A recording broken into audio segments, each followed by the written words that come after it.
तो better is कि अगर आपको लाइक साइंटिस्ट के नाम लग रहे हैं कि यहाँ पे 3-4 नाम इकट्ठे हो गए हैं, आप उनको अलग से छोटे से स्टिकी नोट पे लिख लो और वो अपने साथ कैरी करो। लाइक बीच में टाइम लगा तो देख लिया, कुछ नहीं होगा। लाइक आपको 2-3 दिन तो वो वैसे भी चीज़ याद ही रहती है कि अभी अभी पढ़ी है, लेकिन अगर आप उसको 2-4 बार देख लेते तो मे बी आपको कॉन्सेप्ट याद नहीं है बट वो नाम याद रह जाता है। अगर नाम भी याद रह जाए तो आपको लाइक एक थोड़ा सा हौसला होता है कि मुझे कुछ तो याद हो चैप्टर में से तो दैट्स बेटर। एंड इसके अलावा लाइक एक और चीज़ सजेस्ट की जाती है, लाइक NCERT में एक पैराग्राफ है इकोलॉजी का, उसमें बहुत सारा डाटा है, तो उसमें लाइक लाइन में डाटा लिखा होता है एंड हमारा ब्रेन उस चीज़ के लिए अडेप्टेड नहीं है। तो बेटर इज स्टिकी नोट लो, उसमें उसको चार्ट की फॉर्म में डाटा को लिख लो या पॉइंट्स में लिख लो एंड स्टिकी नोट उस पैराग्राफ के ऊपर ही चिपका लो। तो नेक्स्ट टाइम जब आप NCERT खोल रहे हो, आप वो पैरा नहीं पढ़ रहे हो, आप वो नोट पढ़ रहे हो।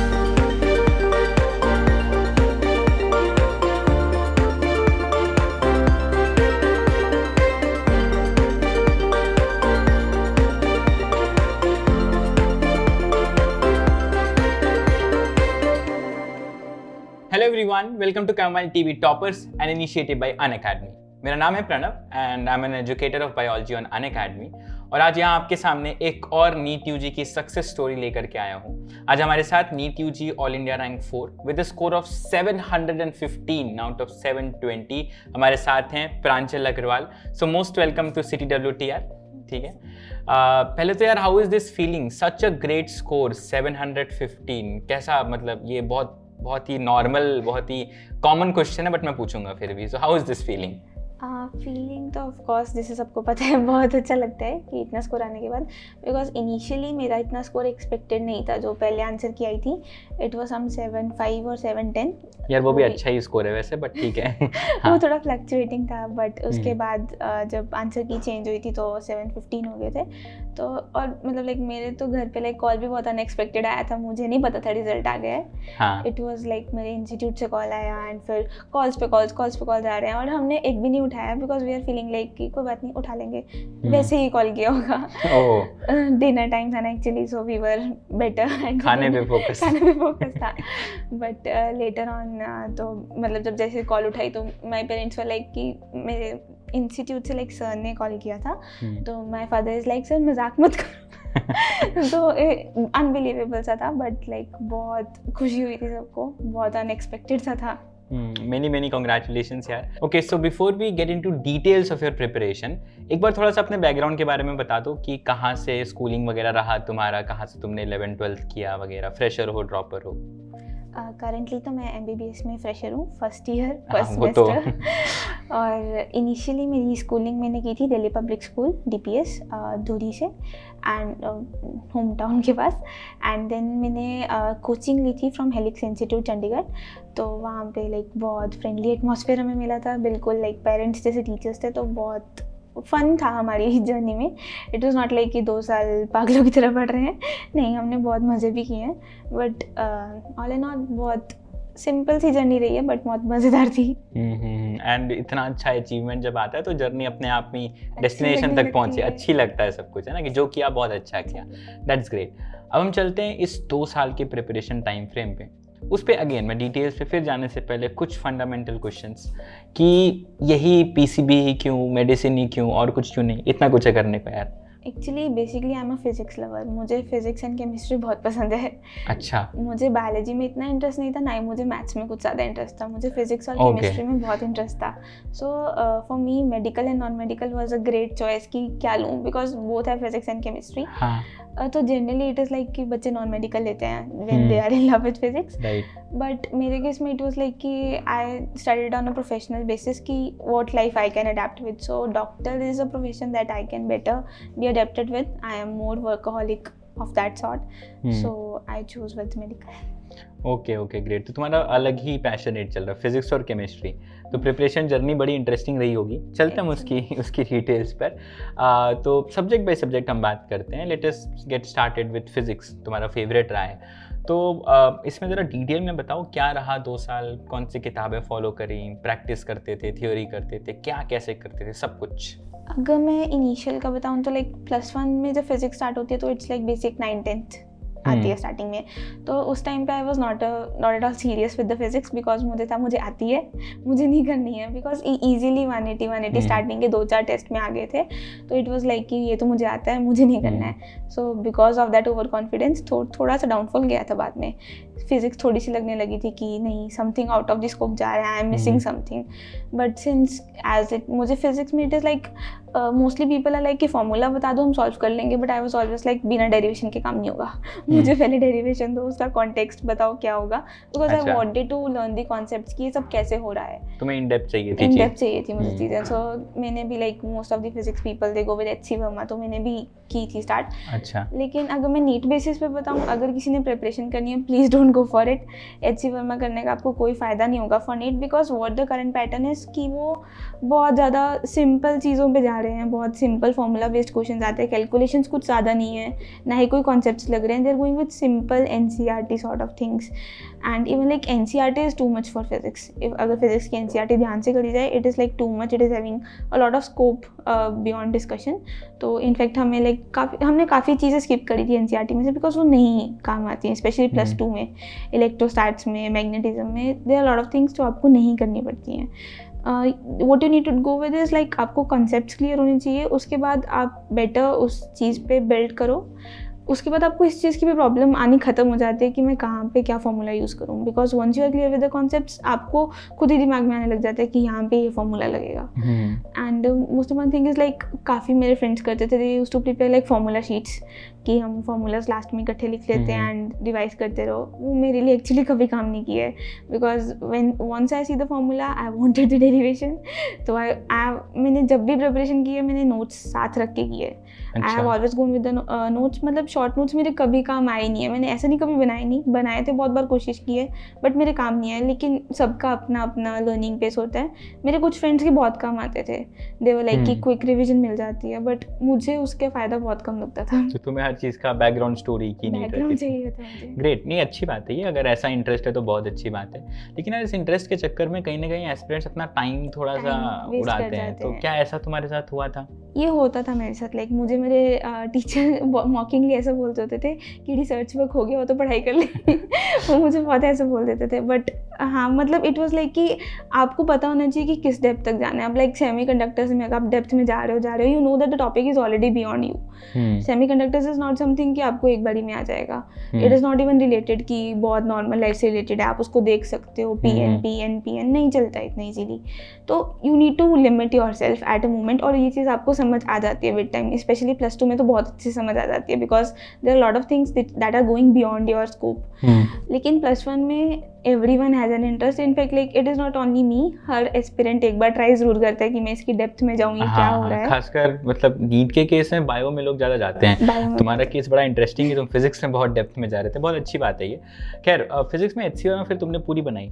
नहीं, पूरी नहीं बनाई थी। +1 में इट वाज लाइक कि सिर्फ क्वेश्चन सॉल्व किए हैं, एंड उसके बाद लाइक कुछ चैप्टर्स होते हैं ना, like circular motion and all this, they are very good given in HC Verma. लेकिन अगेन आई एम एडवाइजिंग, अगर आप नीट की प्रिपरेशन कर रहे हो, please don't go for HC Verma, आपके किसी काम नहीं आने वाली है। It was just like physics का इंटरेस्ट था तो थोड़ी बहुत कर ली। Okay, that's great. तो बुक्स में एक HC वर्मा तुम्हारे पास थी, और थियोरी वगैरह क्लासरूम फॉलो करते थे, कोई अलग से बुक? नहीं, it was completely classroom, because like हमारे टीचर बहुत अच्छे थे वो। तो उन्होंने मतलब काफ़ी चीज़ें वो हमें क्लास में ही करवा देते थे। Like it was not like कि डेरिवेशन अगर वो हमें समझा रहे हैं तो वो बिल्कुल थ्योरी बेसिस पे चले जाएंगे। He used to go with simple examples. Like हमारी क्लास में बच्चों को इलेक्ट्रॉन्स बना देते थे कि ये इलेक्ट्रॉन वहाँ जा रहे हैं तो बच्चे वहाँ उठ के चले जा रहे हैं। तो ऐसे लाइक थ्योरी से, कहानी से हमें काफ़ी चीज़ें याद रहने लग जाती। हाँ, वैसे फिर वो तुम एक पिक्चराइज कर लेते हो चीज़ों को। लाइक कोई like there is a concept in SHM की सर्कल में एक चीज़ मूव कर रही है एंड उसकी रिफ्लेक्शन लाइन के अक्रॉस मूव करती है, तो वो SHM डिफाइन करता है। तो हमारे सर लाइक इमेजिन करो कि ये बच्चा जा रहा है एंड वो लाइट पास कर रहा है, तो वैसे हमें करके दिखाते थे वो, तो हमें काफ़ी चीज़ें याद रहने लग जाती थी उससे। Great, that's great. प्रैक्टिस के लिए कोई स्पेसिफिक रिकमेंड करना चाहोगे? प्रैक्टिस के लिए आई वुड सजेस्ट कि अगर आप कोचिंग में हो तो आपके कोचिंग के मॉड्यूल्स बहुत सही हैं, आप उनके साथ जाओ, बिकॉज हर कोचिंग के मॉड्यूल में वो हर टाइप का क्वेश्चन ज़रूर देते हैं। Right. Because what we go with physics is like बच्चे क्या करते हैं, मुश्किल क्वेश्चन करते रहते हैं और आसान करना भूल जाते हैं। वो आसान क्वेश्चन में लिटरली सबके साथ होता है, लास्ट फेज में आके सबको समझ आता है। Because whenever you are going with the studies ना, यू विल फील लाइक कि मेरा ये रह ना जाए, मुझे भी ये चीज़ करनी है। So what every one goes is like इसका एक कॉन्सेप्ट हो गया, या एक ही कॉन्सेप्ट के 10-10 12-12 क्वेश्चन लगा लिए, कुछ कॉन्सेप्ट्स के छूट गए। ऐसा नहीं करना है। गो with simple basic questions, daily practice करो बट क्वेश्चंस को। इट इज़ नॉट लाइक कि आज फिजिक्स कर ली है, अब 2 दिन बाद फिजिक्स करूंगा, नहीं। रोज़ करनी है फिजिक्स, केमिस्ट्री भी रोज़ करनी है, बायो भी रोज़ करनी है। You need to divide your time. Okay, that's great. तो मतलब जो रेफरेंस और जो मटेरियल है वो HC वर्मा है और अपने कोचिंग की मॉड्यूल्स हैं। HC वर्मा आई थिंक मतलब एलिमिनेट कर दो, हटा ही देते हैं। नहीं मतलब मैं क्योंकि ये तुम्हारी जर्नी की बात है और सबकी जर्नी बहुत यूनिक होती है कि अभी हम यहाँ कुछ एस्पिरेंट्स को देखते हैं जो बायो में बहुत पढ़ जाते हैं, ठीक है। तो ये सबकी जर्नी यूनिक है और तुमने इतना अच्छा अचीव किया है, तो लेट अस कीप दैट, ठीक है। बाकी it's the choice of the aspirants, जिसका जैसा इंटरेस्ट। बाकी that is not compulsory for need, it is even not needed, even not needed ये कह रही है। चलो ठीक है। अच्छा, इसमें फिर मैं आता हूँ, तो फिर हम मॉड्यूल्स पे रेफर करें, सारा थ्योरी प्रैक्टिस हर चीज़ की, वो अलग से जरूरत। मॉड्यूल्स पे लाइक NCERT भी स्किप कर देते थे हम लोगों ने, नहीं पढ़ी NCERT की इतनी थ्योरी। अच्छा, NCERT थ्योरी भी नहीं पढ़ी है? नहीं, मतलब उसकी इतनी ज़रूरत नहीं होती थी। इनिशियली पढ़ी थी, but with the time you realise कि NCERT में वही चीज़ जो आपको आपके टीचर ने 2 लाइन में समझा दी, NCERT आपको 4 पेज में समझाएगी। It is basically time consuming. तो अगर आपको समझ में आ गया है कॉन्सेप्ट एक बार, बिकॉज यू नो कि फिजिक्स में they are not gonna ask you the questions कि ये कैसा हो गया, ये कैसे होगा। फिजिक्स में what they are gonna ask is कि they will give you the values, they will give you the situation, you will have to solve for it, right. तो आपको वो इट्स बेटर कि आप क्वेश्चन प्रैक्टिस करो। NCERT is not that necessary for physics. हाँ, कुछ topics हैं like थोड़ा EM वेव्स एंड समथिंग, उसमें आप NCERT पढ़ो ज़रूर। हुआ है लाइक हमारे लास्ट टू लास्ट ईयर एक क्वेश्चन आया था, लाइक वो NCERT का बिल्कुल सेम क्वेश्चन था, इंटेक्स था ना कोई, इंटेक्स क्वेश्चन था, और वो लाइक बहुत डिफिकल्ट कैलकुलेशन थी उसकी। जिन बच्चों को वो क्वेश्चन का आंसर याद था उन्होंने तो बहुत जल्दी उसको किया है, पर जिनका नहीं था they are like spending 4-5 minutes on that question, और बाकी क्वेश्चन जा रहे थे उसके चक्कर में। But the thing is like आप एक क्वेश्चन के लिए यू कैन नॉट गो फिर कि मैं 4 NCERT पढ़ूँ एक क्वेश्चन के लिए। इट्स बेटर कि आप उसे स्किप कर दो। अगर आपके कॉन्सेप्ट्स क्लियर हैं, टाइम बचेगा तो आप सॉल्व कर देना। ओके, तो तुमने NCERT रीडिंग कोई प्रायोरिटी नहीं रखी? बहुत प्रायोरिटी नहीं थी, ऐसा नहीं कि मैंने नहीं की थी, मैंने की थी, but it was not like useful. Okay, और इंटेक्स क्वेश्चंस और प्रैक्टिस थ्योरी क्वेश्चंस NCERT से? इट इज़, अगर आपके पास टाइम है ज़रूर करो, अच्छी चीज़ है, बट अगर आपके पास टाइम नहीं है तो प्लीज़ स्किप इट। ओके, ठीक है, दैट्स कूल। तो ये फिजिक्स की बात थी हमारे पास। फिजिक्स में नोट में तुमने हमेशा कॉम्प्रिहेंसिव नोट्स को प्रेफर किया? Comprehensive notes, and please question practice बहुत ज़रूरी रखनी है, रोज़ की रोज़ प्रैक्टिस करनी है। स्पेशली टुवर्ड्स दी एंड हम जब आते हैं ना, तो वी आर लाइक कि केमिस्ट्री पढ़ लो, बायो की NCERT पढ़ते जाओ, फिजिक्स के क्वेश्चन लगा के ही नहीं जाने। हाँ, नहीं ये प्रॉब्लम है। अच्छा, इसमें ऐसा सवाल तुमसे काफ़ी लोगों ने पूछा होगा, अभी यहाँ जो इसको देख रहे हैं वो भी मन में आता हो कि दिन में कितने क्वेश्चन करें तो नीट में अच्छे नंबर आ जाएं। ये कोई लिमिटेशन नहीं होती है कितने क्वेश्चन करें। मैं क्या करने लगी थी लास्ट मोमेंट पे, लाइक मैंने जो हमारे हमसे पहले बैचेस गए थे तो उनकी भी मॉक टेस्ट सीरीज होती थी ना, तो वो हमने मॉक टेस्ट सीरीज ले ली थी, और हम क्या करते थे लाइक 3 घंटे का टाइमर लगाया और एक टेस्ट सॉल्व कर लिया। तो टेस्ट सॉल्व करने के रैंडम था, वो मिक्स्ड फुल सिलेबस के टेस्ट होते थे, तो उसमें एट लास्ट आपको पता लग जाता था कि ये चैप्टर का क्वेश्चन मैं गलत कर रहा हूँ, या मतलब मुझे इस चैप्टर में ज़्यादा प्रॉब्लम आ रही है, तो उसी चैप्टर को जाके रिवाइज कर लो। तो that's a very effective strategy जो आपको लास्ट में काम आती है, बट दैट्स ओनली आफ्टर कि आप एक फुल रिविजन मार चुके हो अपने सिलेबस की। अगर उससे पहले करोगे कुछ नहीं होगा, हार्ट अटैक आएगा। ओके, नहीं होपफुली किसी को ना ही आए तो ही ठीक है। खैर, तो ऐसा कोई फिक्स नंबर नहीं है, पर्सन टू पर्सन वेरिएबल ये चल रहा होता है, ठीक है, दैट्स ग्रेट। अच्छा, इसके साथ तुम प्रैक्टिस की काफ़ी बात कर रहे थे। इन जनरल अगर मैं बोलूँ तो एक नीट एस्पिरेंट के लिए थ्योरी वर्सेस प्रैक्टिस क्या करना चाहिए ज़्यादा? It depends upon subject to subject. Like ठीक है, फिजिक्स में ही बताएं तो? फिजिक्स में theories do not go like बहुत ज़्यादा कॉन्सेप्ट समझने में घुस जाओ, थ्योरी पढ़ते रहो, because when you come to specially +2 syllabus ना, वहाँ पे बहुत बच्चे डिलेमा में फंसते हैं, because there are lot of theory based questions जो कि आप नहीं कर पाते हो अगर आप सिर्फ न्यूमेरिकल्स पे जा रहे हो। आपको वो थ्योरी समझना बहुत ज़रूरी है, but you can not go like कि अगर सेमीकंडक्टर्स है, यू नो दी रेशो कि कितने क्वेश्चन आने वाले हैं इसमें से, so you can not go like कि इस टॉपिक में से एक भी क्वेश्चन नहीं आना है पर मैं इसको पढ़ के जाऊँगा। You get it when you are practising कि हाँ इस टॉपिक में से क्वेश्चन आते हैं और इसमें से नहीं आते हैं। तो अगर आपको पता उसमें से नहीं आ रहे, just have a general idea over it कि अगर इन केस आता है तो मैं ये अटेम्प्ट कर सकूँ, और जिसमें से मेनली क्वेश्चंस आ रहे हैं उसकी थ्योरी थोड़ी क्लियर रखो। Okay, great. बायोलॉजी में थ्योरी वर्सेस प्रैक्टिस? बहुत बार थ्योरी बहुत इंपॉर्टेंट है, because what happens is like बच्चे करते हैं, they buy books which are derived from NCERT, they do not do NCERT, they buy books derived from NCERT and then they practice questions from it and then they feel like NCERT में तो बहुत कुछ है, NCERT नहीं होगी ये। ऐसे नहीं करना होता है। What you need to do is like NCERT पढ़ो and do not go for only NCERT, वो बहुत गलत चीज़ हो जाती है। हमेशा जो आपको आपके टीचर्स ने समझाया है वो आपको एनसीईआरटी से मतलब आपको एनसीईआरटी एज अ बेसिस कि मुझे ये चीज़ कवर करनी है, लेकिन जो आपके टीचर्स ने आपको समझाया that's very important, because like if you go for physiology में एनसीईआरटी इज़ वेरी कंसाइज, वो एक पेज में स्टमक इंटेस्टाइन सब खत्म कर देगी, but you can not go with that ना, you need to understand what is actually happening, because अगर आपको कोई क्वेश्चन पूछा भी जाएगा, लाइक क्लिनिकल क्वेश्चन तो नीट में नहीं होते हैं, बट फिर भी इनके हिसाब से कोई क्वेश्चन पूछा जाएगा, you need to have an understanding कि हुआ कहाँ पे क्या था। नहीं तो कितना रट लोगे, सिंपल सा पढ़ना है ना? कितना रट लोगे, you need to have an understanding like यहाँ पे ऐसा हुआ था, तो वो आपको मॉड्यूल्स की कोचिंग लाइक कोचिंग नोट्स बहुत अच्छा दे देते हैं, so you need to have an understanding, but at the last but जब आप रिवाइज करोगे so it's NCERT, because once you have understood something you will not forget it, ठीक है। ज़्यादा से ज़्यादा एक रिवीजन मार लो, ठीक है। अगर आपको लगता है कि मेरे कॉन्सेप्ट स्ट्रॉन्ग नहीं है तो आप एक रिवीजन दे सकते हो, बट लास्ट में जब प्रिपेयर करोगे तो it's of course whole and soul NCERT. Right. What best thing I used to do is कि अगर मुझे कुछ एक्स्ट्रा लगता था मैं एनसीईआरटी के ऊपर ही लिख लेती थी, या फिर मेरी एनसीईआरटी लाइक इतनी सी इतनी मोटी हो गई थी क्योंकि मैंने उसमें पेजेस अटैच कर लिए थे। So that was the best thing, क्योंकि अगर मुझे पढ़ना था तो I was not searching for like 5 books खोल के फिर मेरा एक चैप्टर होगा, जस्ट ओपन दी एनसीईआरटी, उसी में सब लिख रखा है, एनरिच कर लिया तुमने। एनरिच कर लिया था, बट हाँ that's a very time consuming process. ये तभी पॉसिबल है लाइक आपके पास टाइम हो, और ये टाइम आपको मिल सकता है लाइक विंटर ब्रेक्स मिलती हैं, नीट के टाइम पे भी विंटर ब्रेक्स मिलती हैं, अगर अच्छे से लाइक आप प्रिपेयर करो तो मिलती हैं, तो आप उस टाइम में ही कर सकते हो। ठीक है, तो मतलब इसमें बायो में मेनली अभी हम थ्योरी प्रैक्टिस की बात करें तो थ्योरी बहुत ज़्यादा, ठीक है। अच्छा, और अगर मैं केमिस्ट्री में बोलूँ तो थ्योरी वर्सेस प्रैक्टिस, हम सब्जेक्ट डिटेल्स पे चलेंगे, just theory versus practice. Chemistry में इट डिपेंड्स, लाइक 3 ब्रांचेस हैं केमिस्ट्री की। हाँ, तो ऑर्गेनिक के लिए you need to go good, you need to have a good clarity of the concepts, and उसके अलावा लाइक मैं बहुत मैंने गलती की थी एक्चुअली कि मैंने एनसीईआरटी इनिशियली नहीं पढ़ी थी, मैंने लास्ट के 1 मंथ में आके पढ़ी है एनसीईआरटी ऑर्गेनिक की, बट इट्स लाइक ओके कि आप करते जाओ वो भी चलेगा। You need to just have a good idea of reactions, और नीट इज़ लाइक वो कुछ पर्टिकुलर रिएक्शंस ही पूछते हैं। ये आप जब प्रीवियस ईयर क्वेश्चंस लगाओगे you will get to know कि वो इन रिएक्शंस में से ही पूछेंगे, एंड आपको उसका काफ़ी आइडिया हो जाता है। फिजिकल के लिए questions they are very important, you need to have just idea of कि ये चीज़ है, क्वेश्चंस लगाओ, क्योंकि न्यूमेरिकल्स भी आते हैं उसमें, एंड केमिस्ट्री के न्यूमेरिकल्स आर नॉट लाइक कि 5 into 10, they will be giving in decimals, तो आपको अच्छी प्रैक्टिस होनी चाहिए मैथ्स की, you are not getting a calculator in NEET, ठीक है। एंड उसके अलावा अगर इनऑर्गेनिक की बात करें तो theory is very important, specially NCERT की थ्योरी, बट लाइक अब तो काफ़ी चिल है बिकॉज पी ब्लॉक सारा कट चुका है, सिलेबस ही हट गया, सिलेबस ही बहुत हट गया है। हमारे टाइम पे तो हमने लाइक पी ब्लॉक पूरा पढ़ा था, तो बहुत हेक्टिक था वो, बहुत वास्ट चीज़ है, ठीक है। आई स्टिल रिमेंबर वो रात को 3 बजे तक जाके हम 4 जाने इकट्ठे बैठ के पी ब्लॉक पढ़ रहे थे।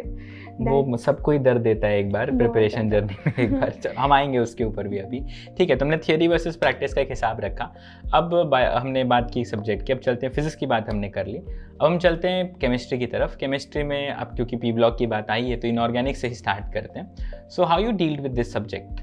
रटना तो पड़ेगा, दैट्स पेनफुल, ठीक है। आपको एनसीईआरटी रटना तो पड़ेगा, लाइक आप ट्रेंड लाइक जैसे जनरली सभी बोलते हैं कि आप पहले एक जनरल ट्रेंड कर लो, फिर उसकी एनोमलीज पढ़ लो, दैट्स बेसिक थिंग, वो आप करोगे ही, वो तो आपको करनी है, राइट। लेकिन like if I talk for the D block में एनसीईआरटी में बहुत ज़्यादा गलतियाँ होती हैं, you need to accept it. तो एनसीईआरटी में जो वो गलतियाँ यू नीड टू लाइक आपको वो लाइन मगअप करनी ही पड़ेगी, बिकॉज दिस ईयर क्या हुआ, डी ब्लॉक के एक पैराग्राफ में से 5 सेंटेंसेस थे, एंड वो 5 की 5 स्टेटमेंट्स आई थी, किसी में 1-2 वर्ड्स चेंज हुए थे, and it was like how many of the following statements are correct. तो it was how many question तो अलग दुख देता है ना, बहुत ज़्यादा, बिकॉज हाउ मेनी में you can not even like 2 option ठीक है तो तीसरी पता लग जाएगी, नहीं, you need to get to the number की कितनी सही है। सो इसमें था कि लाइक उसमें 4-5 स्टेटमेंट थी, एंड तो उसमें से कुछ एक दो स्टेटमेंट्स में वर्ड्स ही चेंज कर रखे थे। तो अगर आप उसको वन गो में पढ़ोगे ना, यू विल अंडरस्टैंड कि पता ही लग जाता है कि एनसीईआरटी की लैंग्वेज है। एंड उसके बाद you can not easily differentiate कि वो सही है या गलत है and unless you are very strong with the concepts. और वो केमिस्ट्री के केस में जनरली बच्चों का नहीं होता कि very strong with the concepts. So what you need, because D block is something like उसमें बहुत एक्सेप्शंस होती हैं and there are lot of concepts जो आपको भी उस लेवल पे पता भी नहीं है, because we have not the entire understanding. हमें एक उसका ग्लिम्स दिया जाता है और उस ग्लिम्स के बेसिस पे हमें ट्रेंड्स बता दिए जाते हैं। तो you need to mug it up, उसका कोई और दूसरा रास्ता। तो ये मग इट अप को कैसे स्पीड अप करें और बेटर कैसे करें इसको, यही तो दुख है सबका। एक्स्ट्रा बुक्स के लिए मत जाओ, just go with the class, जो आपको समझाया गया है उसके नोट्स बनाओ। बिकॉज टीचर्स आपको हमेशा एक पहले ट्रेंड के फॉर्म में समझाते हैं, उसके बाद उसके नॉर्मलीज बताते हैं, because that's the best way to learn और आपको उससे चीज़ें याद भी रहती हैं। लेकिन उसके बाद आता है पर्टिकुलर चीज़ें लर्न करना, जो कि आपको एनसीईआरटी में से करनी पड़ती हैं। तो मल्टीपल रीडिंग्स, एनसीईआरटी को मल्टीपल रीडिंग्स दो। डी ब्लॉक की एनसीईआरटी को मल्टीपल रीडिंग्स देना बहुत मुश्किल काम है एक्चुअली में। और लाइक हम लोग क्या करते थे, मैं और मेरी फ्रेंड थी, so what we used to do is like हम पढ़ रहे हैं और उसको पढ़ते ही लाइक जैसे मुझे एनसीईआरटी में लगा कि ये थोड़ा बहुत कंट्रोवर्शियल है, ये बहुत इंपॉर्टेंट लाइन है, तो हम साथ के साथ एक दूसरे को कॉल लगा के ये पेज खोल, इस पे ये लाइन दे रखी है, अच्छा, ये चीज़ मार्क कर ले, है ना। उधर से उसको कुछ मिला तो वो मुझे बोल देती। सो इट इज़ लाइक जब मैं रीडिंग कर रही हूँ वो उसको भी पता लग रहा है, वो रीडिंग कर रही है मुझे भी पता लग रहा है, दोनों का ही फायदा हो गया, फायदा हो रहा है। तो दैट्स अ गुड थिंग अगर आप कर सको तो। दैट्स अ ग्रेट वे अगर ऐसी दोस्ती है। और ये बहुत मतलब है ना, मार्क्स वाइज बहुत प्रॉफिटेबल है दोनों के लिए, प्रॉफिटेबल है। Because even like at the randomly हम कहीं जा रहे हैं तो, या फिर इवन डिनर टेबल पे, तो हम ऐसे ही एक दूसरे को, ये एक्सेप्शन याद है तुझे? वैसे तुम्हारे बाकी दोस्त नहीं परेशान होते थे यार ये लोग क्या कर रहे हैं हमेशा खाते वक्त भी इनऑर्गेनिक? नहीं, वो कभी कभी हो जाते थे, बट दे वर लाइक कि उनको भी कुछ सुनने को मिल रहा है, because inorganic is very painful. अगर आप ऐसे उसको हंसी मजाक में कहीं कर लो ना तो बहुत अच्छी चीज़ है। नहीं, ये बहुत अच्छा एग्जाम्पल दिया और ये एस्पिरेंट्स के लिए बड़ा अच्छा एडवाइजरी भी है। अगर ऐसे हंसी मजाक में चीज़ें बात बात में याद होने लगे हैं तो कितना सॉर्टेड रहेगा सब कुछ। हाँ, अच्छा ठीक है। तो ये इनऑर्गेनिक की थी बात। ज़्यादातर हमें थियोरी पढ़नी है, बुक्स में तुमने मॉड्यूल्स ही फॉलो किए कि और भी कुछ? मॉड्यूल्स, उसके अलावा तो लाइक केमिस्ट्री में कोई फ़ायदा भी नहीं है अगर आपको फ़ायदा भी नहीं, ठीक है। अच्छा, तो फिर अब हम आते हैं ऑर्गेनिक और फिजिकल पर। तो क्या किया तुमने उसमें ओवरऑल इन जनरल? ऑर्गेनिक के लिए बेस्ट स्ट्रेटेजीज लाइक हमारे सर ने हमें बताई थी कि अगर आपको मैंने डे 1 का पढ़ा दिया, उसके बाद जब डे 2 का पढ़ाऊंगा ना, तो ऐसा नहीं है सिर्फ डे 2 का रिवाइज करके आओगे, डे 1 का भी करके आना है। डे 4 का होगा तो 1, 2, 3 एंड 4 ऐसे रिवाइज करना है। तो ऐसे करते करते जब आप लास्ट में आओगे तो यू आर नॉट स्पेंडिंग की फिर से आधा घंटा लगेगा डे 1 पे, it will be just 5 minutes. तो ऐसे करते करते लास्ट तक आते, लाइक जीओसी हो गया, GOC is a very important chapter और बच्चे पता नहीं उसमें बहुत लैग कर जाते हैं। इतना मुश्किल नहीं है वो chapter, just the thing is कि आपके पास ऑर्गेनिक नई आई है, उसको भी टाइम दो, उसको रोज़ रिवाइज करो। लाइक अगर आज जीओसी का 7th लेक्चर है तो 1 to 7th अपने नोट्स सारे देख के जाओ। आई एम नॉट सेइंग कि 1 to 7th एनसीईआरटी सारी पढ़ते रहो, नहीं, 1 to 7th अपने नोट्स देख के जाओ, because notes are the best thing, क्योंकि वो आपने खुद लिखे हैं, आपके टीचर ने समझाया, वो लिखा है, अपनी लैंग्वेज में लिखा है, राइट। तो आपको वो चीज़ बहुत ईजीली समझ आती है। और इसके अलावा जो मतलब इसमें एक्स्ट्रा एड ऑन्स होते हैं, लाइक आपके मॉड्यूल्स में कुछ आपको एक्स्ट्रा पॉइंट्स मिल जाएंगे, कुछ प्रीवियस ईयर क्वेश्चंस के एक्स्ट्रा पॉइंट्स हो गए, या फिर कुछ एनसीईआरटी का एक्स्ट्रा है, वही लिख लो, अपने नोट्स में लिख लो, आपको बहुत हेल्प करेगा। बट अगर आपको लग रहा है कि बहुत ज़्यादा हो गया, कि नहीं मेरे नोट्स पे भी नहीं आ रहा है, तो आपके नोट्स तो आपको याद हो जाएंगे ना विद टाइम। तो नोट्स खत्म करने के बाद आप एनसीईआरटी पे जंप करो। एनसीईआरटी में लाइक +1 की ऑर्गेनिक इज़ वेरी चिल। जब आप +2 ऑर्गेनिक करोगे यू फील लाइक कुछ भी नहीं था। +2 की ऑर्गेनिक इज़ ट्रबलसम, बट +2 की ऑर्गेनिक में इज़ लाइक कि you can not even follow this strategy. ये एक टाइम पे टूटने लग जाती है रोज़ का रिवाइज करना, बिकॉज इट्स वेरी वास्ट और इतनी चीज़ें आप नहीं कर पाते हो। बट इट इज़ लाइक कि जब भी आपको लगे ना कि कुछ दिन की लाइक 3-4 दिन की छुट्टी बीच में मिल जाती है, सपोजिंगली दिवाली ब्रेक तो मैंने एंजॉय किया था, बट वो भी ज़रूरी है, एक्चुअली बहुत ज़रूरी है, बहुत ज़्यादा ज़रूरी है। विल गेट टू दैट, उस पॉइंट पे आते हैं हम लोग। बट लाइक अगर आपको लगे बीच में लाइक एक छुट्टी आपको मिल गया, कुछ संडे है आपका कि नहीं आज कोई काम करने को, तो रैंडमली ऑर्गेनिक उठा लो, नोट्स उठा लो, बिकॉज ऑर्गेनिक इज समथिंग कि आपको किसी और टॉपिक से रिलेट नहीं करना पड़ेगा। ऑर्गेनिक पढ़ने के लिए आपको 2 टॉपिक नहीं पढ़ने हैं, आपको सिर्फ ऑर्गेनिक पढ़नी है और अपने नोट से पढ़ो, बारी बारी पढ़ो, चीज़ें याद होंगी। एनसीईआरटी भी बारी बारी जाओगे वो आपको याद नहीं होने वाली है, आप चाहे उसको 10 बार पढ़ लो, वो आपको सिर्फ लास्ट मोमेंट पे उतना ही याद होगा जो आपने जस्ट पहले पढ़ा है। Okay, material as such class modules, ठीक है। एंड प्रैक्टिस के लिए कोई रिकमेंडेशन? प्रैक्टिस के लिए लाइक हमारे इंस्टीट्यूट में एक चीज़ बहुत अच्छी थी, हमें ना RPS मिलती थी, रेगुलर प्रैक्टिस शीट्स, वो हमें रोज़ की रोज़ करनी होती थी। देवर लाइक उसमें 5 से 10 क्वेश्चन होते थे एंड 5 to 10 MCQs होते थे। तो हर सब्जेक्ट का लाइक एक टॉपिक पढ़ाया, उसमें हर ये बड़ी अच्छी हैबिट है। हर वैरायटी से क्वेश्चन होता था, वो हमें करके जाना होता था। तो मतलब एक टीचर पूछ भी लेते थे कि है कि नहीं किया, तो डांट पड़ेगी तो बच्चा करके जाता था। राइट। ठीक है, तो अगर आप कुछ ऐसा अपने लिए अरेंज कर सको दैट्स वेरी गुड। अगर नहीं भी है तो आप कोई भी जो बुक आप फॉलो करते हो तो उसमें भी लाइक पीछे हर बुक में आजकल तो हर टॉपिक के बाद क्वेश्चंस होते ही हैं, या फिर लास्ट में जहाँ पे सभी क्वेश्चंस हैं उसमें से रैंडमली अपने किसी दोस्त को बोलो कि रैंडमली टिक मार दे कोई भी 10 क्वेश्चन पे एंड उनको सॉल्व करके जाओ। Because if you are practising daily आप लास्ट में लैग नहीं करोगे, आपको स्ट्रेस नहीं होगा। पर अगर आप सिर्फ मतलब पागलों की तरह पढ़ते जा रहे हो एंड लास्ट में अगर आप आओगे कि मुझे सब आता होगा, मैं प्रैक्टिस क्वेश्चन कर लूँगा, नहीं कर पाओगे। You need to keep a balance between the questions and the theory. Right, ठीक है। तो मतलब ये तो एक बड़ा अच्छा अलाइनमेंट हो रखा था प्रैक्टिस के रिगार्ड में। और फिजिकल को लेकर क्या अप्रोच रहा इन जनरल?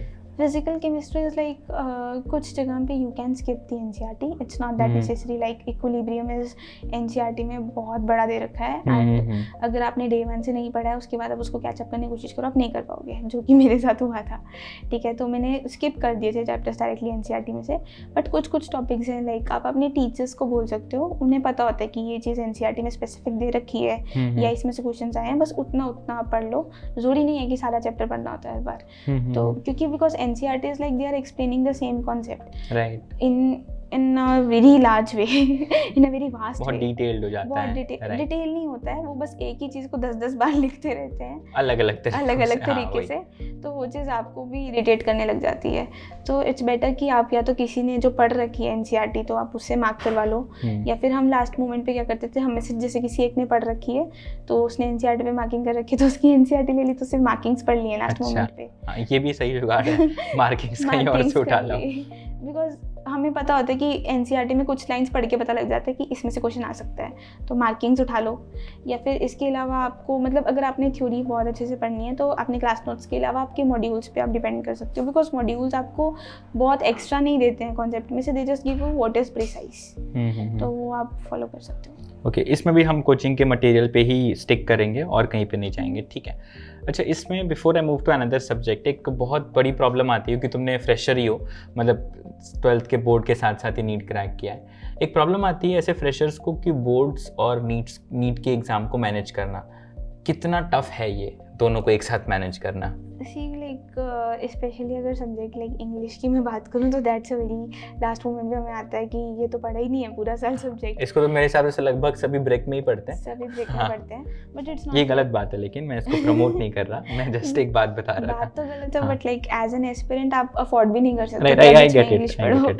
तो ये मैंने भी किया था, बट इट्स नॉट लाइक बहुत हार्ड है।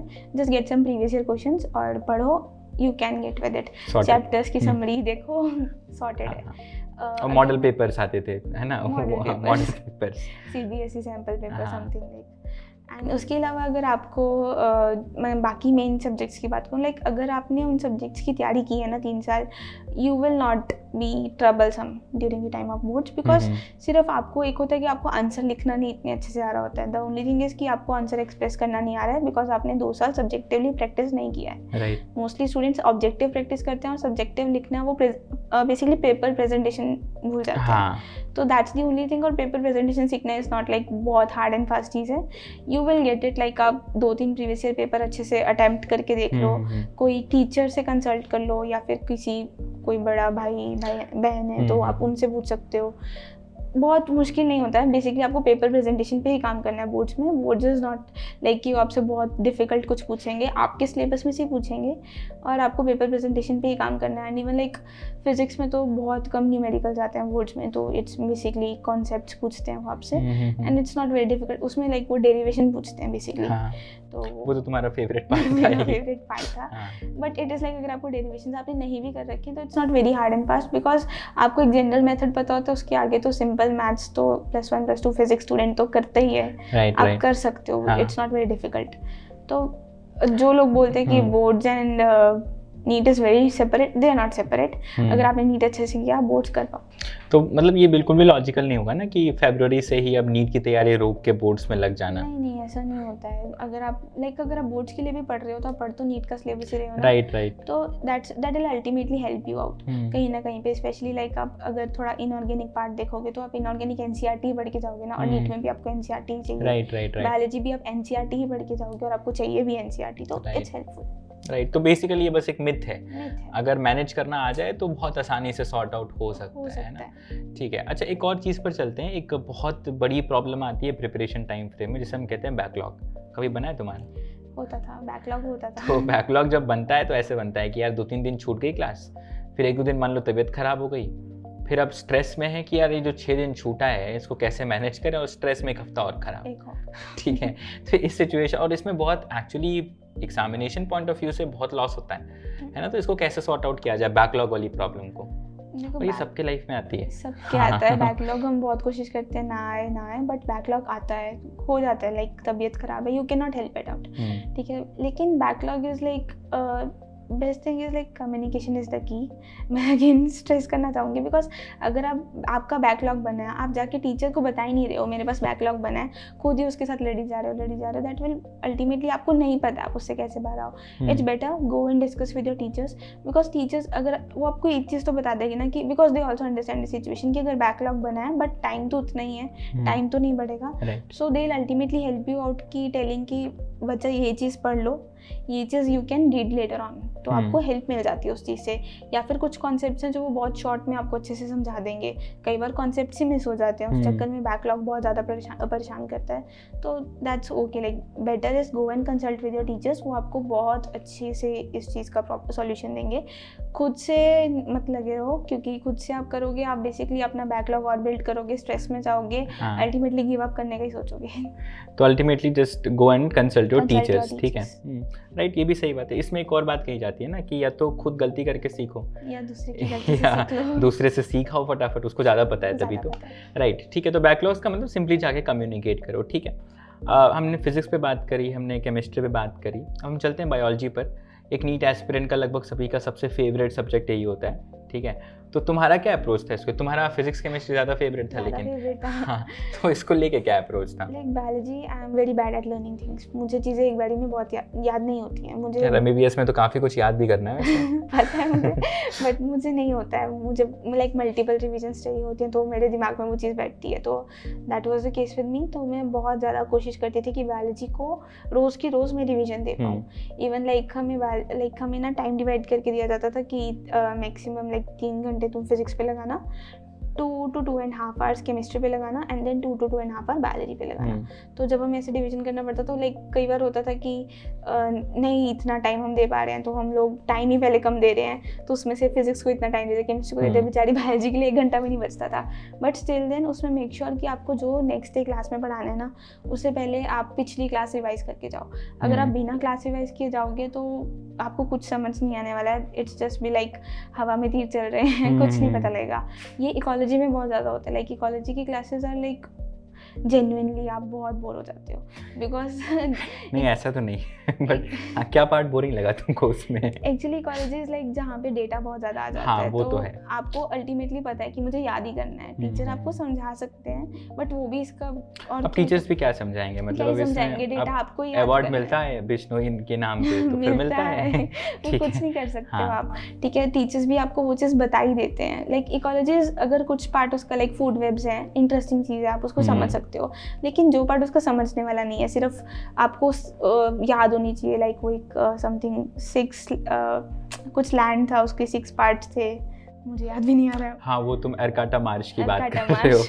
हाँ, तो वो चीज़ है, तो आपको एज इट इज याद करनी पड़ती है। इस साल एक बेनिफिट मिला ना, एनवायरमेंटल इश्यूज ही हट गया सिलेबस में से हमारे पास था, तो हम पढ़ के गए थे उसको। लाइक वो तो बहुत हेक्टिक चैप्टर था, एनवायरमेंटल इश्यूज, उसमें सिर्फ याद करना था। तो यू नीड टू नो कि ये मुझे अल्टीमेटली याद करना है। तो इकोलॉजी वो समथिंग कि हमने मेक श्योर किया था इसको कम से कम 3 से 4 रिविजन हम दे के जाएं। तो ये कैसे याद कैसे रखें कैसे इसको, क्योंकि भूल तो जाते हैं कभी कभी, इतने सारे साइंटिस्ट हैं, कभी एडवर्ड विल्सन यहाँ के वहाँ हो जाते हैं, तो उसको सॉर्ट आउट कैसे करें?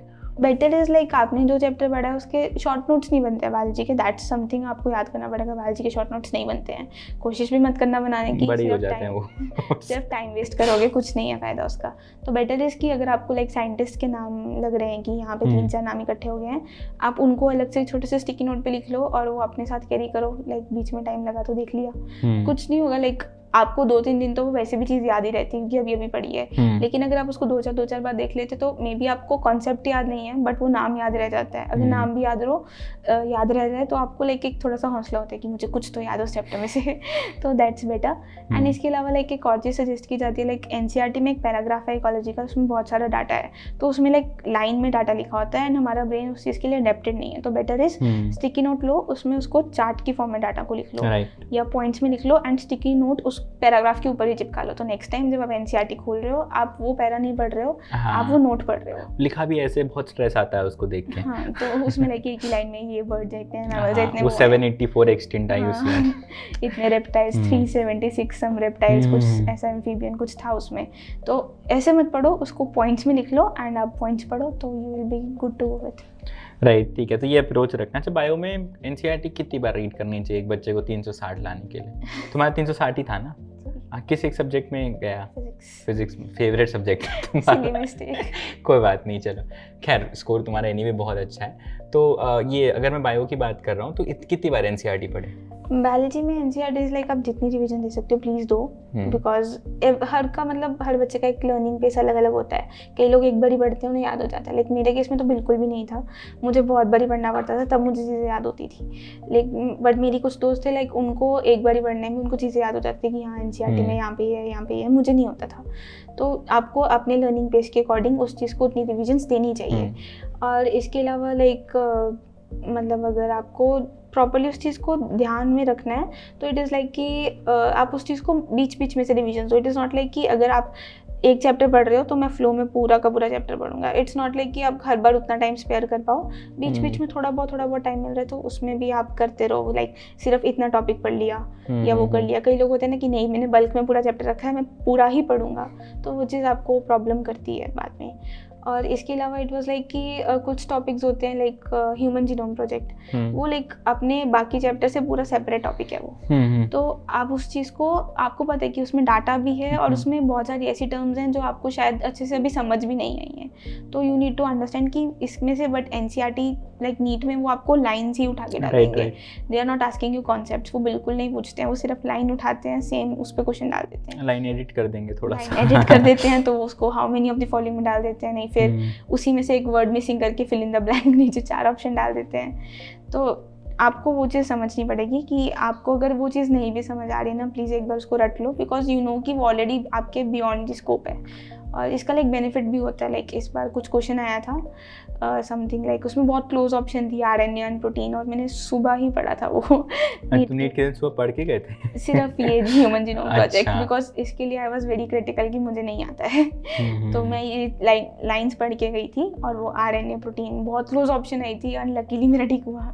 That's great. तो मतलब मल्टीपल रीडिंग करें, हर बार पढ़े कुछ नया मिलता है, हर बार मिलता है। अगर आप हर बार ध्यान से पढ़ो ना, हर बार कुछ नया मिलता है। हाँ, लगता है पिछली बार ये छूट गया था और तुम ये चाहे एग्जाम के 1 महीने पहले पढ़ो तब भी तुमको नया मिलेगा। ये ब्यूटी है टेक्स्ट बुक की। अच्छा, बायो में theory versus practice? Theory is very important, but like bio में इट इज़ लाइक कि अगर आप सिर्फ थ्योरी करोगे आप एट द मोमेंट ये चीज़ लूज कर जाओगे कि उन्होंने पूछना क्या है, आप खुद ही थ्योरी में रह जाओगे। You need to go with the practice, ठीक है। But practice is not like कि आप बायो के सिर्फ क्वेश्चंस लगाते जा रहे हो, कॉन्सेप्ट पढ़ ही नहीं रहे हो। It is like 70% theory 30% practice. Okay, तो ये हमने फिजिक्स पे बात करी, केमिस्ट्री पे बात करी, बायो पे बात करी, इन सारे एस्पेक्ट से बात करी। अब हम आते हैं प्रिपरेशन के इस टाइम फ्रेम में ब्रेक्स बहुत इंपॉर्टेंट होते हैं। तो क्या तुम भी ब्रेक्स लेते थे? और काफ़ी बच्चों को ये होता है ना कि यार ब्रेक लेंगे, गिल्ट में चले गए, नहीं मैंने तो ब्रेक ले लिया, अब मेरा क्या होगा, है ना। जैसे उसी ब्रेक से उनका सब हो रहा था, तो इस पर क्या एडवाइस है तुम्हारी? अगर आप प्लान करके ब्रेक लेते हो आपको उसका गिल्ट नहीं होता है। You need to be very sure कि मैंने ये जो ब्रेक लिया है कि ऐसा नहीं है कि लाइक आपने सोचा है कि मैंने ये चैप्टर पढ़ लिया, मेरा आधे घंटे का ब्रेक है, लेकिन वो आधे घंटे के ब्रेक में आप मूवी देखने जा रहे हो और 3 घंटे वहीं लगाया है, तो उसका कोई फ़ायदा नहीं है। तो you need to be precise with your breaks, ठीक है। तो अगर आप प्रिसाइज ब्रेक्स लो और प्लान करके ब्रेक्स लो, आपको गिल्ट नहीं होता, उल्टा आपको अच्छा लगता है कि मैंने आज पढ़ा भी और मैंने ब्रेक भी लिया। एट द लास्ट ऑफ मतलब जब सोने जाते हो आपको ये चीज़ बहुत अच्छी लगती है कि मैंने आज पढ़ाई भी की और मैंने मज़े भी किए। ये चीज़ जब आप मन में सोचते हो ना बहुत अच्छा लगता है।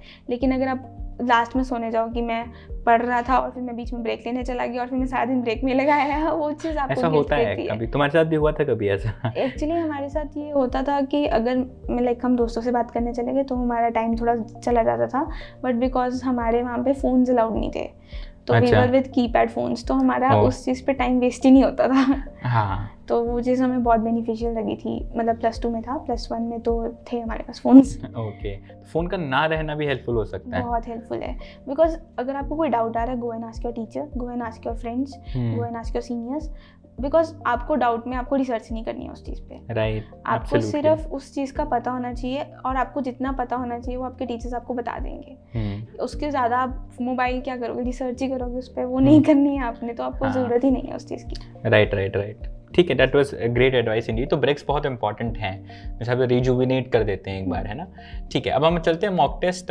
मॉक टेस्ट तुमने कब से स्टार्ट किए, फुल एंड टेस्ट या पार्ट टेस्ट वगैरह? फुल टेस्ट लाइक दिसंबर में हमारे +1 के मॉक टेस्ट थे। उसके बाद हमें जन, फेब एंड मार्च हम बोर्ड के लिए घर पे थे, एंड देन उसके बाद we were again starting with the +1 and +2 combined mock test. Okay, तो मॉक टेस्ट में यार देखो काफ़ी बार ऐसा होता है ना, अप्स आते हैं फिर डाउन्स भी आते हैं, बहुत बार ऐसा होता है। तो ये अप्स और डाउन्स को कैसे बैलेंस आउट किया, कैसे मैनेज किया इसको? क्योंकि अप में तो चलो लोग खुश हैं, डाउन में बहुत दुखी हैं, और अगर ज़्यादा दुखी रहेगा ना तो और डाउन हो जाता है और फिर डाउन ही होता जाता है। तो ये फेज़ आता है, इसको कैसे सॉर्ट आउट करना, कैसे मैनेज करना? अगर इसकी बात की जाए तो लाइक मॉक टेस्ट में सबसे पहले तो जब भी आप स्टार्ट करो ना मॉक टेस्ट, इट्स बेटर कि आप फुल मॉक टेस्ट के लिए जाओ। पार्शियल के लिए इज़ लाइक ओके कि आप कुछ चैप्टर्स करते हो, तैयारी चाहे आप पार्शियली कर लो कि मैंने कुछ चैप्टर्स पढ़े हैं, लेकिन टेस्ट हमेशा कोशिश करो कि फुल मॉक टेस्ट हो आप। तो उससे क्या होता है कि आपने चाहे जो चैप्टर्स नहीं भी पढ़े हैं, आपको एक आइडिया होता है कि मैं इसमें कैसा परफॉर्म कर रहा हूँ या मैं कैसा आगे इसको इम्प्रूव कर सकता हूँ। लेकिन अगर मतलब मैं अप्स एंड डाउन्स की बात करूँ तो मॉक टेस्ट देते टाइम बी प्रिपेयर्ड, आपको बहुत डाउन्स देखने को मिलेंगे, बिकॉज आपने एकदम से इतना सारा प्रोपोर्शन नहीं पढ़ा है। तो अगर आप एकदम से इतने सारे प्रोपोर्शन पे जाओगे, ऑफ कोर्स कि आपने जो टॉपिक्स अभी रिफ्रेश नहीं है आपके, आप वो गलत करके आओगे। कई बार तो ऐसा भी लगता है ये कब पढ़ा दिया, मुझे तो पता भी नहीं है ये कब हुआ। तो फिर वही चीज़ कॉपी खोलते हैं तो मिलती है, कॉपी खोलते तो मिल जाती है। तो इट इज़, और ऐसा भी नहीं है कि वो थोड़ा बहुत जंप होता है, कई बार 100 नंबर्स ऐसे इकट्ठे जंप कर जाते हैं, एंड लाइक कि ये कैसे हो गया, इतने कम नंबर तो कभी आते भी नहीं थे। But you need to go with it. The thing is कि चाहे ज़्यादा नंबर आए या कम नंबर आए, जस्ट मेंटेन दी कंसिस्टेंसी। अगर आप वो कंसिस्टेंसी लूज़ करते हो, वो चीज़ आपको बहुत नुकसान करती है। अगर आप बहुत डीमोटिवेटेड फील कर रहे हो, इट्स बेटर कि go and consult with someone, जो do not consult with someone जो सेम बोट में है, बिकॉज प्रॉब्लम क्या होती है कि उनको भी वही प्रॉब्लम आ रही है, आपको भी वही प्रॉब्लम आ रही है, सॉल्यूशन आपको मिल नहीं रहा है, आप सिर्फ डिस्कस कर रहे हो, अपना टाइम दोनों दुख बांट रहे हैं लंबा टाइम तक लंबे टाइम तक बैठ के घंटा दुख बांट रहे हो, उसका कोई फायदा नहीं है। Try to consult with someone जो एक बेटर सिचुएशन में है। लाइक अगर आपका कोई फ्रेंड है, आपको लगता है कि वो बेटर आपको एडवाइस दे सकता है, उसके पास जाओ, वरना बेस्ट इज आप टीचर से कंसल्ट करो। लाइक लास्ट फेज में क्या होता है, बहुत सारे बच्चे टीचर से कांटेक्ट ही नहीं करते हैं कि अब तो सीरीज शुरू होगी है, जाओ पेपर दे के आओ वापस। वो चीज़ सही नहीं है। जो भी आपकी मतलब गलतियाँ हो रही हैं या आपको लग रहा है मैं यहाँ लैग कर रहा हूँ, time to time consult with your teachers. और वो बहुत सारी चीज़ें आपको ऐसे भी बताते रहते हैं जो लास्ट फेज में आपको बहुत हेल्प करती हैं, बिकॉज लास्ट में you are not tackling one chapter, आप बहुत सारे चैप्टर्स इकट्ठे टैकल कर रहे हो, तो you should have an idea कि मुझे क्या पढ़ना है और क्या नहीं। राइट। तो टीचर से कंसल्टेशन करना बहुत ज़रूरी है डाउन फेज को लेकर के। तुम्हारा लोवेस्ट स्कोर कितना गया था? ये थोड़ा टफ क्वेश्चन हो सकता है। Lowest score I think like 630-40 something होगा। ठीक है, मतलब आप दोनों इस पे लोग बोलेंगे लेकिन, है ना, कि यार इतना तो हमारा हाईएस्ट ज़्यादा होगा, बट इट इज़ लाइक कि डिपेंडिंगली बहुत मतलब मैंने भी ये कुछ किया है कि बहुत लगता है ना कि ये टेस्ट नहीं आता तो नहीं देने जाना है टेस्ट। अच्छा। ये वाला मैंने 1-2 बार किया है, ठीक है, कि ये टेस्ट मुझे नहीं आता है, मैं देने ही नहीं जा रही हूँ। बट द थिंग इज़ कि अल्टीमेटली मतलब उसमें अगर मैं दे दी ना, बहुत ड्रास्टिक स्कोर भी आ सकते थे, क्योंकि मुझे पता मुझे कुछ नहीं आ रहा है उसमें से। तूने वैसे टेस्ट ही छोड़ दिए? 1-2 छोड़े हैं मैंने। इट वाज लाइक बेसिकली हम घर पे थे तो ऑनलाइन टेस्ट आ रखा था, तो मुझे पता था मुझे नहीं आता है इसमें से। चैप्टर पढ़ा ही नहीं है, तो मैंने टेस्ट ही स्किप कर दिए थे। ओके, तो खैर ऑन दैट नोट थोड़ा आगे चलते हैं। How important is scheduling your self, कि तुम दिन भर में कब क्या करते हो तुम्हें पता होना चाहिए। इसको ऑर्गेनाइज्ड अप्रोच कह सकते हैं। लेकिन इसमें पता है बच्चे क्या करते हैं कि इन्होंने टाइम टेबल बनाया कि आज मैं सुबह 8 बजे उठूँगा ठीक है, और 1 घंटा जो है हम फ्रेश होंगे और 9 बजे से पढ़ना चालू, ठीक है। तो 9 से 11 एक सब्जेक्ट, फिर 11 से 1 फिर ऐसे बांट लिया, जो कि मेरे हिसाब से शायद ही किसी का, मतलब मेरे खुद से आज तक नहीं बना, मैं जितनों से बात की नहीं बना। लेकिन करते सब हैं इसको एक बार जिंदगी में। तुमने किया था? मैंने भी किया था। तो इसका क्या सोल्यूशन है to make yourself better organised in your preparation time frame? Better एक आइडिया है, is like do not go with कि मैंने इतना टाइम अलॉट कर दिया तो मैं ये पढ़ूंगा। Better is allot yourself with some topics कि मैंने आज के दिन में ये टॉपिक्स पूरे करने हैं। अब मैं उसको सुबह पढूं, शाम पढूं, रात पढूं, दैट्स नॉट फिक्स्ड। बिकॉज अगर आप एक बार फिक्स कर लें तो कि 9 से 11 केमिस्ट्री पढ़नी है, आप केमिस्ट्री पढ़ ली तो पढ़ ली, वरना आप कुछ नहीं पढ़ोगे केमिस्ट्री के अलावा। राइट ये आपके दिमाग में फिक्स हो चुका होता है। सो इट्स बेटर कि आप अपने दिन के लिए कुछ टॉपिक्स अलॉट कर लो कि मुझे इतने टॉपिक्स खत्म करने हैं। लाइक हमारा क्या होता था, लाइक हर 5 दिन बाद अगर टेस्ट है और उस टेस्ट में हमें लाइक फुल टेस्ट देते थे हम, बट हमारे पास पार्शियल वाली सीरीज जो मतलब पैरेलली चल रही थी, हमारे पास उसका सिलेबस होता था कि उसमें ये टॉपिक्स आ रहे हैं। तो हम क्या करते थे, सिर्फ पार्शियल में जितना आना है ना उतना ही प्रिपेयर करके जाते थे, because you can not prepare everything in 5 days, ठीक है। तो पार्शियल वाला प्रिपेयर करके जाना है, so that will be the topics जो आपके बहुत स्ट्रॉन्ग हैं। लेकिन टेस्ट फुल का देते थे ताकि आइडिया रहे कि सभी टॉपिक्स कैसे चल रहे हैं। तो वो जो हम 5 चैप्टर्स, लाइक हमें 5 दिन में लाइक सपोजिंगली अगर एक सब्जेक्ट के 10 टॉपिक्स हैं तो इस लाइक हर रोज़ 2-2 टॉपिक्स रख लो, या फिर कोई टॉपिक आसान है तो एक दिन 3 टॉपिक रख लिए हैं। तो you are not restricting yourself कि ये फिजिक्स थी तो मैंने इकट्ठे फिजिक्स सारी खत्म करनी है। आप वो मत करो, आप बस रोज 2-2 टॉपिक्स बांट लो कि इतना पढ़ लिया, इतना पढ़ लिया, इतना पढ़ लिया। तो डेली के गोल चार्ट टाइप बना ले। हाँ, मतलब अगर आपका ब्लॉक्स में काम खत्म हो रहा है तो अल्टीमेटली वो खत्म हो जाएगा, लेकिन अगर आप उसको बल्क में रखोगे वो नहीं खत्म होगा। राइट तो फिर टाइम टेबल का अप्रोच ही थोड़ा गड़बड़ अप्रोच है, एक गोल अप्रोच होना चाहिए, राइट। ठीक है, तो गोल अप्रोच रखते हुए आगे बढ़ने से, और ठीक है अब हम आते हैं मॉक टेस्ट के ऊपर। मॉक टेस्ट पे हमने बताया अप्स एंड डाउन्स को, मैनेजमेंट की हमने बात की। Giving a mock test, is there any ideal way कि ऐसे अटेम्प्ट करने पे ज़्यादा नंबर आते हैं? कोई तरीका है ऐसा? नहीं, आइडियल नहीं होता है, इट्स ऑल अबाउट कि आप कैसे कर पाते हो। So the best strategy of course is like biology, chemistry, physics, जो कि सभी जाने फॉलो करते हैं लगभग। हाँ, तुम्हारा फेवरेट फिजिक्स था तो कभी ऐसा? नहीं, ऐसा नहीं है, उसको पहले करना है। अच्छा, करना पहले बायोलॉजी है, ओके, बिकॉज यू नो कि biology is something completely based on memory. अगर फिजिक्स में कोई ऐसा क्वेश्चन हुआ कि जो आपका अटक गया, आपकी बायोलॉजी की मेमोरी बहुत इफेक्ट होती है, आप नहीं सोच पाते उस टाइम। राइट, प्रेशर आ जाता है। तो इट्स बेटर कि आप पहले बायोलॉजी करो, देन केमिस्ट्री इज लाइक थोड़ी बहुत theory and then numericals, and then physics is like completely logic, because last में आते आते ऐसा नहीं है आप अपने लॉजिक्स भूल जाओगे। लॉजिक्स नहीं कोई भूलता है, लेकिन कॉन्सेप्ट मतलब थ्योरी कोई भूल सकता है, कोई डाटा मिस हो सकता है, राइट। और बट इसमें एक हुआ था कि लाइक 2-3 साल पहले एक पेपर आया था, दैट वाज बहुत ज़्यादा लेंथी था, that was first lengthy paper bio का। हाँ, वो बहुत सॉलिड पेपर आया था, बहुत सॉलिड पेपर आया था, लकीली हमें ऐसा नहीं आया था। तो वो वाला जो पेपर था ना, उसमें लाइक हमारे टीचर्स ने हमें बताया कि हमारे सीनियर्स ने क्या किया था, कुछ थे जो अटक के हुए थे कि नहीं हमने पहले ही बायोलॉजी करनी है, लेकिन कुछ थे उन्हें कुछ बायोलॉजी करके समझ आ गया था कि it's taking a lot of time, तो उन्होंने लाइक बायोलॉजी छोड़ के पहले फिजिक्स केमिस्ट्री की, फिर बायोलॉजी पे वापस आए। So you need to have a good decision on the spot. ऐसा नहीं है कि लाइक अब बायोलॉजी छोड़ के आए पर दिमाग तो बायोलॉजी में अटक रखा है कि खत्म नहीं हुई है। इम्प्रोवाइज करना आना चाहिए, राइट। ठीक है, तो मतलब कोई फिक्स नहीं है, यू नीड टू, है ना, go as per the flow. और स्पेशली जैसा कि नीट का पैटर्न होता जा रहा है, you need to be ready कि अगर कुछ चेंज आ जाए तो, because biology is getting very lengthy over the period of time. Right. और ऐसा हुआ ना कि 20 में पेपर बड़ा आसान आया और 21 में बायो अचानक से क्या आ गई पता ही नहीं चला, क्योंकि पेपर टफ नहीं था, पेपर बस लेंथी था, बहुत टाइम कंज्यूमिंग। खैर चलो ठीक है, वो तो 21 की बात है, पुरानी बात है, ठीक है। अच्छा हो तुम्हारे टाइम में पेपर ठीक ठाक आया था, ठीक है। इसके बाद हम आगे चलते हैं मॉक टेस्ट की। चलो हमने बात की अटेम्प्टिंग की, paper giving versus paper analysing. कोई ऐसा तरीका जिससे एनालिसिस को हम बहुत बेटर और एफिशिएंट बना सकें? Analysis is like it is not कि आपने जो पेपर वहाँ जाके टेस्ट में दिया है वही एनालाइज करना है। जो आप रोज़ भी प्रैक्टिस कर रहे हो ना, ट्राई की OMR शीट पे प्रैक्टिस कर लो, बिकॉज OMR शीट भी जल्दी भरने से ना लाइक 5-10 मिनट बच जाते हैं। कुछ लोग होते हैं, लोग आधा घंटा OMR ही भरते रहते हैं। हाँ, जिनकी आदत नहीं होती है। तो इट्स बेटर कि आप OMR पे प्रैक्टिस करते रहो, एंड उसके बाद एनालाइजिंग इज लाइक जो क्वेश्चंस आपके गलत हुए हैं, आइदर बी टॉपिक स्पेसिफिक कि मैं वो टॉपिक ही पढ़ूंगा, but if you are going grossly like मेरे पास कोई टॉपिक ही नहीं है पढ़ने को, ठीक है, because like you have started with the total preparation. तो आपके पास इनिशियली नहीं पता मैं कौन सा टॉपिक पढ़ूँ, तो जो भी आपके जिस चैप्टर से गलत हुआ है, go for the entire chapter, कि मेरा ये इस चैप्टर से क्वेश्चन गलत हुआ है, I will study that entire chapter. तो that's better way of analysing. या फिर इसके अलावा एक वो होता है कि सभी जाने एक एरर नोटबुक बना लेते हैं, वो मैंने भी बनाई थी, लाइक स्टार्टिंग में बनाई थी, काम भी आती है वो, but it is like how upon you maintain, like आप उसको कितना मेंटेन कर पाते हो। राइट इनिशियली मेंटेन सब नहीं कर पाते इनिशियली, लाइक कुछ टेस्ट में आप नहीं करते हो, उसके बाद मतलब कुछ टेस्ट क्या बनाते हो, आप उसको देख के जाते हो, फिर उसके कुछ टाइम बाद आप उसको मेंटेन करना बंद कर देते हो, बट फिर आपको जब नंबर कम आने लगता है फिर आप नहीं, मैं दोबारा मेंटेन करना है। तो ये सब चीज़ें चलती रहती हैं, but that's a part and parcel of preparation. आपको वो चीज़ नुकसान भी नहीं देगी, मतलब आप करो, अच्छी चीज़ है वो। Happens to almost every NEET aspirant. तो तुमने बनाई थी कि नहीं फाइनली?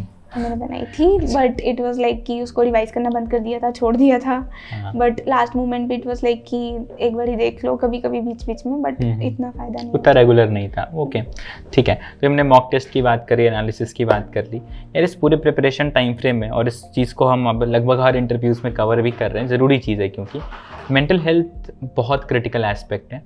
और जब डाउन फेजेस होते हैं और एक है ना जोन में चला जाता है एक बच्चा, जोन आउट हो जाता है कि अब पढ़ाई लिखाई में मन नहीं लग रहा, पता नहीं कहाँ पहुँच गए हैं, तो ऐसे सिचुएशन कभी अगर आता है तो तुम्हारी क्या एडवाइस है, because you have been through it? ये situation is like it depends कि आपको कब आ रही है। एक होता है कि लाइक जब हम लोग बोर्ड की प्रिपरेशन के लिए घर गए थे, तो आई वॉज कम्प्लीटली कि अब नहीं, हो गया मैंने जितना पढ़ना था बोर्ड के लिए, because I was not willing to go with that subjective reading की, because it will just mug up a lot of things in my mind, क्योंकि मैं ऑब्जेक्टिवली ओरिएंटेड थी। अब मैं उस बोर्ड्स के लिए उसको सब्जेक्टिव तरीके से पढ़ने लग जाऊँ, that will give me a lot of trouble. तो उस टाइम पे मेरे साथ बहुत हुआ था कि अब नहीं पढ़ना है, जितना हो गया है, और नहीं किया जा रहा है। बट इट वॉज लाइक कि at the back of the mind मुझे पता था कि अभी इसके बाद भी मेरे पास 1 महीना है अप्रैल का, जिसमें मैं अच्छी प्रिपरेशन कर सकती हूँ। तो अगर वो आपका केस है तो इट्स लाइक आप माइल्ड प्रिपरेशन करते रहो, ऐसा नहीं है कि प्रिपरेशन छोड़ देनी है, माइल्ड थोड़ा बहुत पढ़ते रहो, बट यू नो कि मेरे पास लास्ट में एक अप्रैल का मंथ है जिसमें मैं गियर अप कर सकती हूँ, तो इट्स बेटर, चलेगा, थोड़ा बहुत चलता है। बट इट इज़ लाइक कि अगर आप अभी आपकी क्लासेस चल रही हैं और उसके बीच में आपका ये फेज़ आ रहा है कि मुझे नहीं पढ़ना है, दैट्स वेरी ट्रबलसम। तो उसके लिए आई अगेन सजेस्ट कि go and consult with your teachers, because उन्हें बहुत कुछ पता है, उन्होंने बहुत सारे बच्चे देखे हैं, तरह तरह के बच्चे देखे हैं, किसी ने सबकी अलग अलग जर्नी उन्हें पता होती है, तो they will help you out in a very better way. Right, so consulting is the ultimate thing, है ना? तो ये इम्पॉर्टेंट, बिकॉज कई बच्चे करते हैं ऐसा कि उनसे काम नहीं हो रहा है और वो जाके एडवाइस भी अपने ऐसे दोस्त से मांग रहे हैं जिसका खुद का काम नहीं हुआ है तो वो दोनों बेसिकली बैठ के सारा दिन दुखी बांट रहे हैं और कुछ नहीं कर पाते। हाँ राइट, तो ये सभी एस्पिरेंट्स को एक एडवाइस जनरल भी हमारी तरफ से कि go talk to your teachers, talk to your parents, और अगर फ्रेंड्स में कोई बहुत ट्रस्टेबल है जो ऐसी प्रॉब्लम में ना हो, तो बात करना is always something that gives you a solution, right? खैर, तो हमने लगभग सारे एस्पेक्ट से बात कर ली। अब आते हैं पेपर से 1 महीने पहले, प्रेशर है अल्टीमेट लेवल पे, इतना कुछ रिवाइज करना है, कैसे किया जाए इतना कुछ रिवाइज पेपर से 1 महीने पहले या लास्ट फेज ऑफ प्रिपरेशन में? पेपर से 1 महीने पहले the very important thing you need to keep in mind is do not go for new resources. कई बच्चे करते हैं कि अब मैं कोई नई प्रीवियस ईयर की, सॉरी टू इंटरप्ट, इसमें 1 मंथ क्या, तुम लास्ट 3 महीने ही लेकर के चलो कि अब सब सिलेबस हो चुका है, अब ये 3 महीने में रिवीजन प्लस प्रैक्टिस क्या किया जाए, क्योंकि हम उसी फेज में जा रहे हैं अब। So in the last 3 months is like कि पहले तो स्टॉप विद न्यू रिसोर्सेज, कोई नया कॉन्सेप्ट अब आपके कहीं नहीं आपके दिमाग में घुसने वाला, you are already full with it. So what you need to do is कि जो आपके कॉन्सेप्ट्स हैं उन्हीं को रिवाइज करना है, उन्हीं को इम्प्रोवाइज करना है। So what you need to do is कि go with topic wise, like initially जब आप 3 महीने में रिविजन स्टार्ट करते हो, जो कि बहुत आइडियल तरीका भी है कि आप पहले +1 लो, उसको सारा रिवाइज करो, फिर +2 लो, उसको सारा रिवाइज करो, then go with the combined. Because अगर आप एकदम से कंबाइंड पे जाओगे आपको लगेगा झटका, बिकॉज +1 आपने रिवाइज नहीं कर रखी है, आप जस्ट +2 फिनिश करके आए हो, तो आपको +1 याद नहीं है, और जब आप +1 की रिवीजन खत्म करोगे आपको +2 याद नहीं होगी। ये चीज़ ये बड़ा खतरनाक साइकिल है, बहुत खतरनाक चीज़ होती है। लेकिन +2 जब आप +1 और +2 दोनों की रिवीजन कर चुके हो, उसके बाद जब कंबाइंड रिवीजन जानी है, दैट्स अगेन लाइक बहुत बच्चे होते हैं वो पार्शियल सीरीज की तरफ चले जाते हैं कि नहीं हम फिर +1 थोड़ी थोड़ी करेंगे, फिर +2 थोड़ी थोड़ी करेंगे।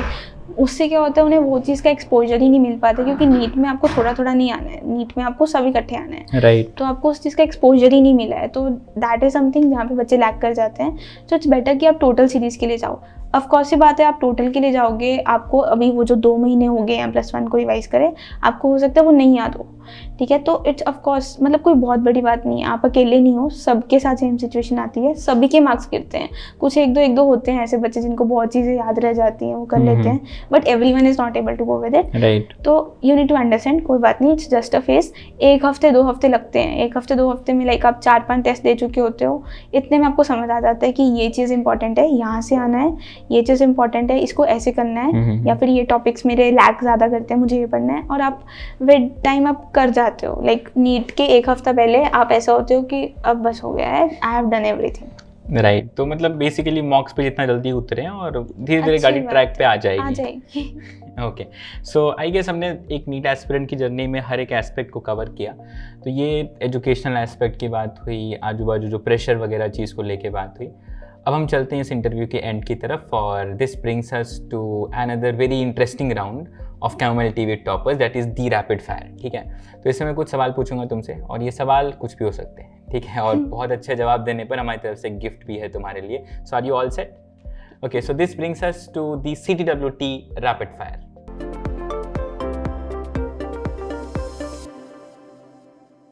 सो स्टार्ट करें? So let me get the questions. So फटाफट जवाब देना है, इसका रूल में सोचने को टाइम नहीं मिलता। तो पहला सवाल, what is the most interesting thing you have read और seen this year? My MBBS and NEET book.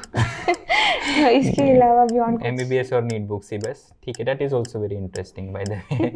ठीक है, what movie has everyone else seen but you haven't? Lot of movies, I am not going to movies. वो movies ही नहीं देख, तो अब थोड़ा सा एंजॉय वगैरह भी करो। Actually I better prefer travelling या going out something, I am not someone with movie person. Okay, ठीक है, तो ये ज़्यादा बेटर चॉइस है, घूमना इज ऑलवेज बेटर। ठीक है, what is something most people do easily but you find it very difficult? Something that do not require logic. I have seen a lot of things like something data managing. I'm not good at it. Okay, and but उसमें भी logic होता है वैसे। होता है, but वो थोड़ा बहुत सिली सा होता है। That's personal choice. What is the stupidest thing you have done on your own free will? A lot of stupid things I do. जैसे something you would like to mention, अगर वो हमारी ऑडियंस मतलब सुनने लायक हो तो। नहीं, generally I'm hanging out with my friends, so there are a lot, we enjoy a lot basically. Nothing specific. ठीक है, तो अभी थोड़े दिन पहले हमने एक और इंटरव्यूज लिए, उसमें बहुत सारी चीज़ें, वो भी कंफ्यूज हो गया था कि मैंने इतना कुछ स्टूपिड कर दिया कि मैं नहीं, वो सब करते हैं, you are not alone in this. ठीक है, अच्छा, what is the one food that you would never give up? Dhokla ज़्यादा ही पसंद है। Okay, and if you could learn any language fluently, what would it be? I'll better go for either a very traditional language like Sanskrit or a very professional language like something French. Something सीधा Sanskrit French. ठीक है, कोई specific reason French का? No, I have actually gone with like 0 and 1 level of the French. I have already covered during my 4th and 5th grade. Okay, great. मुझे आती नहीं तो हम लोग इस इंटरव्यू को फ्रेंच में कर सकते थे, but never mind. So this brings us to the end of this round. एक गिफ्ट है हमारी तरफ से तुम्हारे लिए। So many congratulations on the amazing achievement. ठीक है, तो इसको आराम से रखो, खाओ पियो एकदम, ठीक है। And this brings us to the end of the interview, but before we end, एक मैसेज हर एक नीट 2024 या जो भी आने वाले सालों में एग्जाम देने वाला हो, उसके लिए एक मैसेज तुम्हारी तरफ से। मैसेज में मैं सबको ये कहूँगी कि it's better, like the best thing that you can do is maintain your consistency. Do not think कि मुझे बहुत अच्छा करना है या मैं बहुत बुरा कर रहा हूँ। The thing is be consistent. आप रोज़ का काम रोज़ करते रहो, एंड यू डोंट थिंक कि मतलब आपको पता भी नहीं लगेगा, आपकी वो छोटी छोटी चीज़ें ना अल्टीमेटली आपको बहुत फ्रूटफुल रिजल्ट्स देंगी। Just be consistent, and please do consult with your teachers. उनसे बात करते रहो, उनसे बात नहीं करोगे that you will ultimately and up in something कि आप खुद के लिए ट्रबल्स क्रिएट कर रहे होगे। That on that great note, thank you so much for being with us, है ना, बहुत ही enlightening था सभी एस्पिरेंट्स के लिए। Before I actually wind up, मैं बहुत देर से wind up ही कर रहा हूँ, but before I actually wind up, एक हमारे यहाँ परंपरा रही है कि टाइगर टॉपर, तो you can mention any of your friends name जिसने नीट यूजी का एग्जाम क्रैक करा है और जिसकी स्टोरी को हम सब तक पहुँचा पाएँ। तो ऐसा कोई भी तुम्हारा फ्रेंड, उससे हम कोशिश करेंगे कि आने वाले एपिसोड्स में यहाँ लेकर के आएँ। tag Ashika Agarwal. Okay. She is AIR 11. Okay. 715 out of 720 again. Okay तो हम कोशिश करेंगे कि उसकी भी जर्नी सब तक पहुंचाएं. Thank you so much for being with us and this brings us to the end of this another amazing episode of chamomile TV toppers. I hope आपको बहुत कुछ सीखने को मिला हो. ऐसी कुछ छोटी छोटी टिप्स जो इन इंटरव्यूज से निकल के आती हैं, क्या पता कभी आपकी प्रिपरेशन में वो गेम चेंजर हो जाए. ठीक है. If there is anything that you would like us to know, any feedback, any suggestion, कोई सवाल जो आप चाहते हो पूछना, do drop in the comment section.